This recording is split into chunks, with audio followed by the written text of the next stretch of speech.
Je dépasse? Oui. Réponse A. Non. Réponse B. Je serre à droite. Oui. Réponse A. Non. Réponse B. Je dois mettre le clignotant à gauche. Oui. Réponse A. Non. Réponse B. En tournant à droite, je cède le passage au piéton. Oui. Réponse A. Non. Réponse B. En tant que conducteur novice, je pourrais circuler à 80 km/h. Réponse A. 90 km/h. Réponse B. 100 km/h. Réponse C. 110 km/h. Réponse D. Je viens de dépasser un véhicule. Je continue dans cette voie. Réponse A. Je me rabats entre chaque véhicule. Réponse B. Cet usager doit me laisser passer. Oui. Réponse A. Non. Réponse B. Je peux accélérer de nouveau. Oui. Réponse C. Non. Réponse D.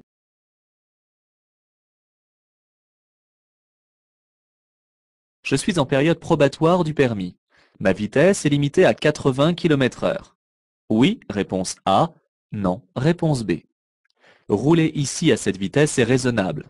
Oui. Réponse C. Non. Réponse D.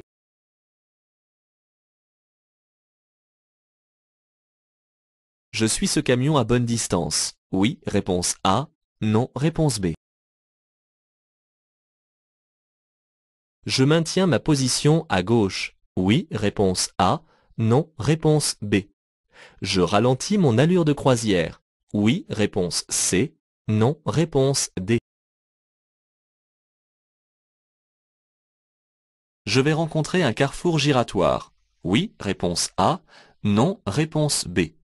Je céderai le passage aux véhicules circulant sur l'anneau. Oui. Réponse C. Non. Réponse D.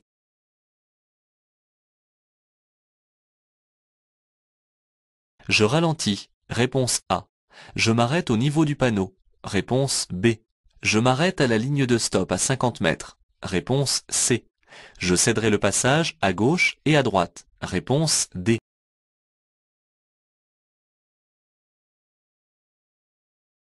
Ce panneau de prescription concerne ce pont. Réponse A. Un autre pont situé à 50 mètres. Réponse B. Je vais rencontrer un passage d'animaux domestiques. Réponse A. Un passage d'animaux sauvages. Réponse B.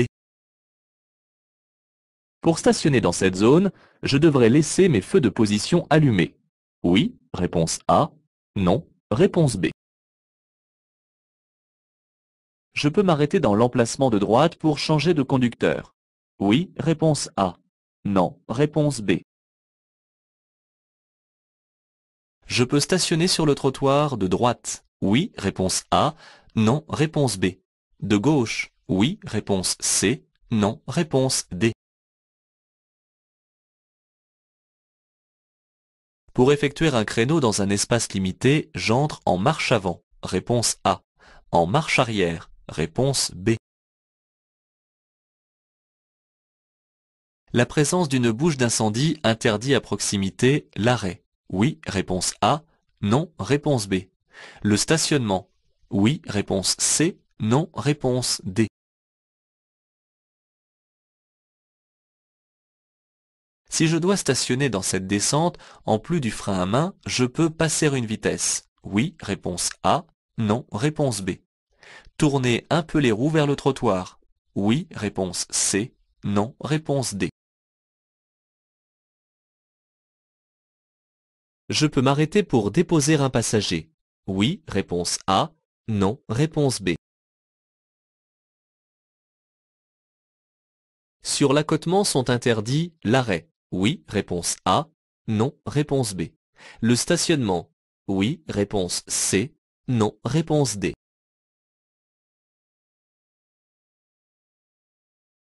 Dans ce tunnel en agglomération, je peux circuler avec les feux de position seuls. Oui. Réponse A. Non. Réponse B.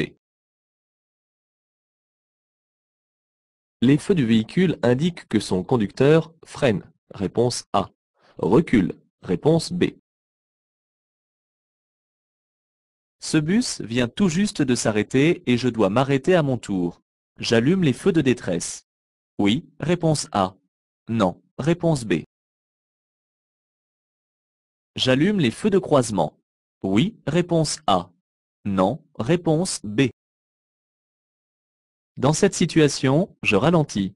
Oui, réponse A. Non, réponse B. Je baisse le pare-soleil. Oui, réponse C. Non, réponse D. Je peux allumer les feux de croisement. Réponse A. De route. Réponse B. De brouillard avant. Réponse C. De brouillard arrière. Réponse D.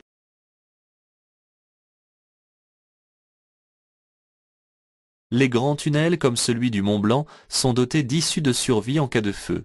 Oui, réponse A. Non, réponse B. Cet usager ne démarre pas. Je peux donner un léger coup de klaxon. Oui, réponse A. Non, réponse B. Le jour se lève. Je peux maintenant me contenter des seuls feux de position. Oui, réponse A. Non, réponse B. Après ce panneau, je pourrais circuler à 30 km/h. Oui, réponse A. Non, réponse B. À 50 km/h. Oui, réponse C. Non, réponse D.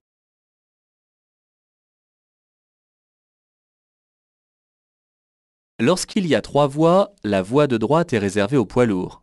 Oui, réponse A. Non, réponse B. La signalisation m'annonce qu'il n'y a qu'une seule intersection protégée sur 5 km. Oui, réponse A. Non, réponse B.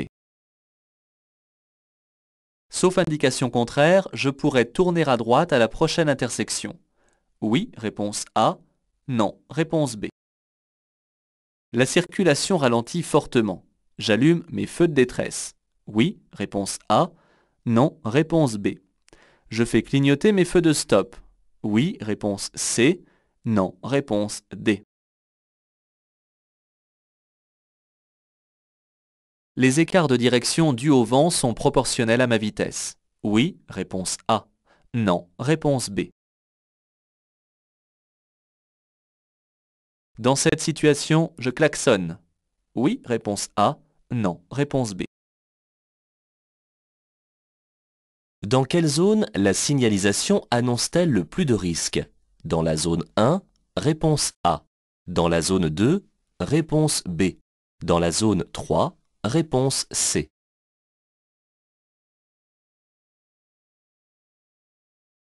Cette limitation de vitesse me concerne. Oui, réponse A. Non, réponse B.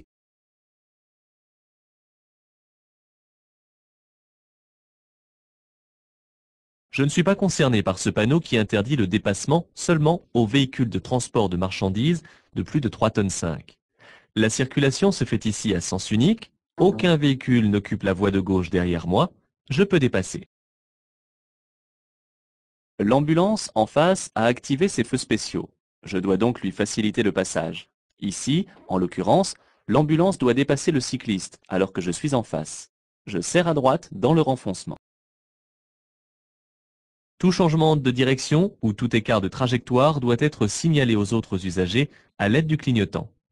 Pour effectuer le déboîtement de ce véhicule stationné, je dois me déporter de quelques mètres. Aussi, je le signale avec le clignotant à gauche. Un piéton qui manifeste son intention de traverser compte sur les conducteurs pour le laisser passer, d'autant plus s'il est sur un passage protégé. Je dois m'arrêter, même en tournant à droite ou à gauche dans une intersection. Ce panneau met fin au statut d'une route à accès réglementé. Désormais, la vitesse est normalement limitée à 90 km/h, mais en tant que conducteur novice, elle est réduite à 80 km/h. Les deux voies situées les plus à gauche servent au dépassement. Lorsque ceux-ci sont terminés, je dois me rabattre dans la voie de droite. Cependant, si je me rabats entre chaque véhicule, la distance de sécurité entre celui qui me précède et le mien ne sera plus respectée. Pour le moment, je continue dans ma voie et lorsque toutes les conditions de sécurité seront réunies, je me rabattrai alors à droite. À l'approche d'une intersection, je dois toujours ralentir, quelle que soit la direction choisie ou le régime de priorité auquel je suis soumis. Bien que cet usager marque l'arrêt au stop, j'attends d'être passé entièrement avant de reprendre l'accélération.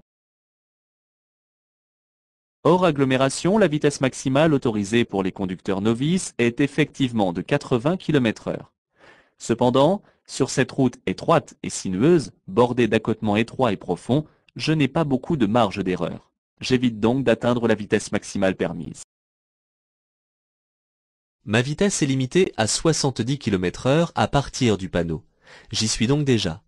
La distance de sécurité étant de 2 secondes derrière un autre usager, je dois ici laisser au moins 40 mètres.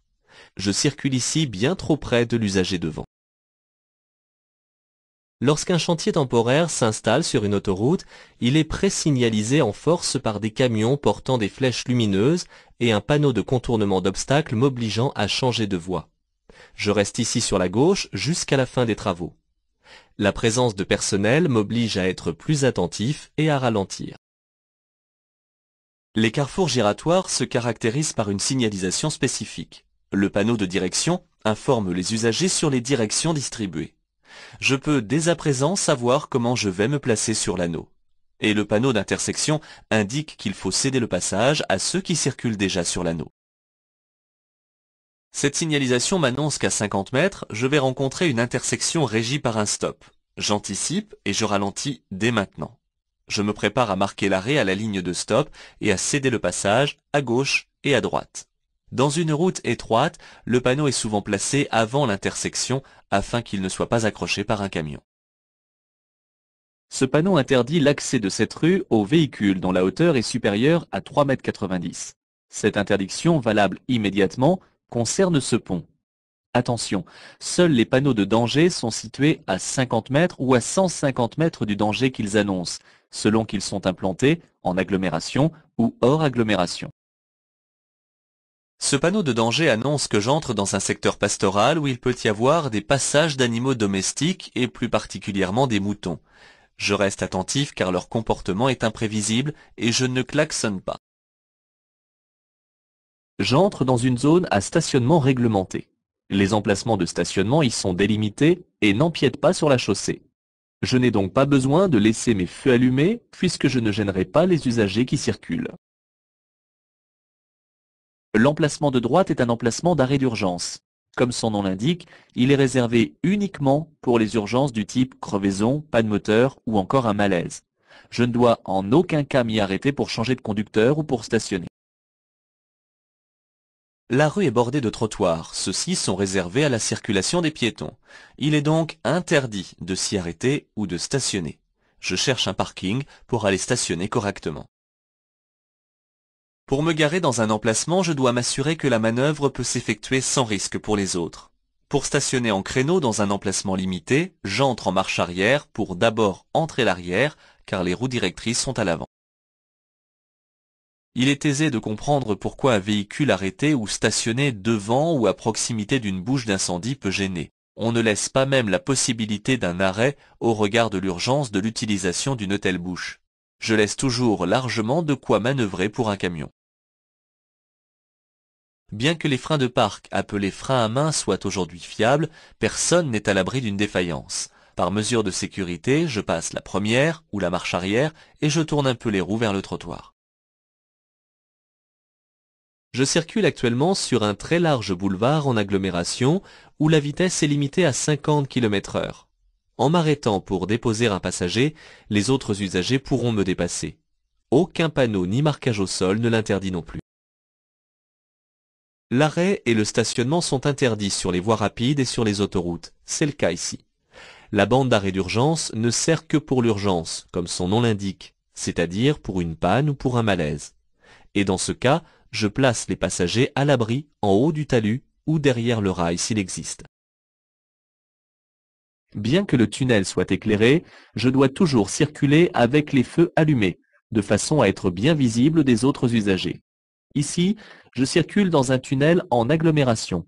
Je peux donc utiliser les feux de position seuls.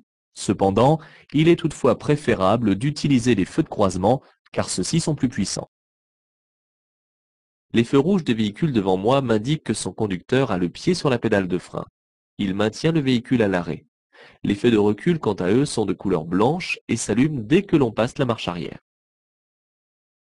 Le conducteur devant moi a allumé ses feux de détresse.